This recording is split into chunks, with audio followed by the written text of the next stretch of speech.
Jeune sœur GTI, Pierre Pagani l'a essayé et Gérard Bory a recueilli ses impressions.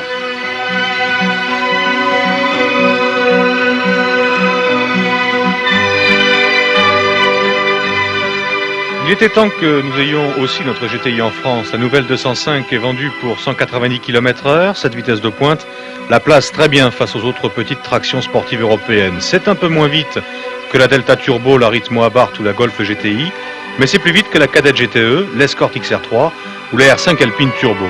Pourtant la 205 n'a que 105 chevaux. Je crois que chez Peugeot on n'a pas tiré tout ce que l'on pouvait du moteur à injection. Mais la 205 a d'autres atouts. Elle est légère, 850 kg, et le poids c'est aussi important que la puissance pour les performances. Sur le kilomètre départ arrêté, elle fait 31 secondes. C'est le même temps que l'ancienne Golf GTI 1600. On aurait pu espérer mieux, mais la nouvelle Peugeot est sensiblement moins chère que la Golf.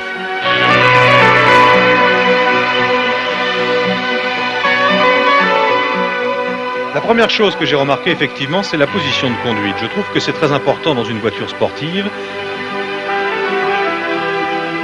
Et avec les semi-baquets qui équipent la 205 GTI, on est très bien maintenu latéralement et ça c'est très important si l'on veut conduire sportivement. Le moteur, s'il faut le comparer à un autre moteur, c'est évidemment celui de la Golf GTI qui sert de référence pour toutes ces voitures. Ils sont comparables, mais je dirais que la nouvelle Peugeot est un petit peu plus douce, plus progressive, moins violente que la Golf. C'est à la fois une qualité et un défaut.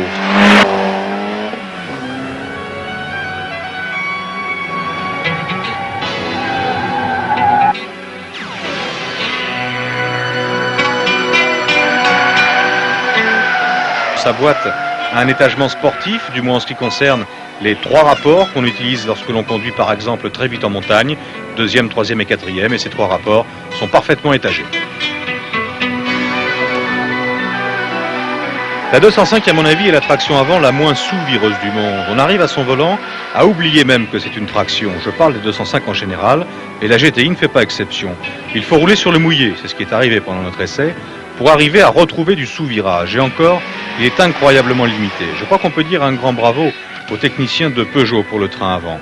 Par goût, par plaisir, je me suis amusé à la faire survirer. Elle le fait docilement. On contrôle très facilement la voiture. Il faut seulement éviter de contrebraquer car la direction a beaucoup de rappels, comme souvent sur les Peugeot, et le revient aussitôt en sous-virage. En somme, je dirais que la tenue de route est très efficace, avec beaucoup de motricité, une très grande maniabilité et un freinage exceptionnel grâce à un super train avant.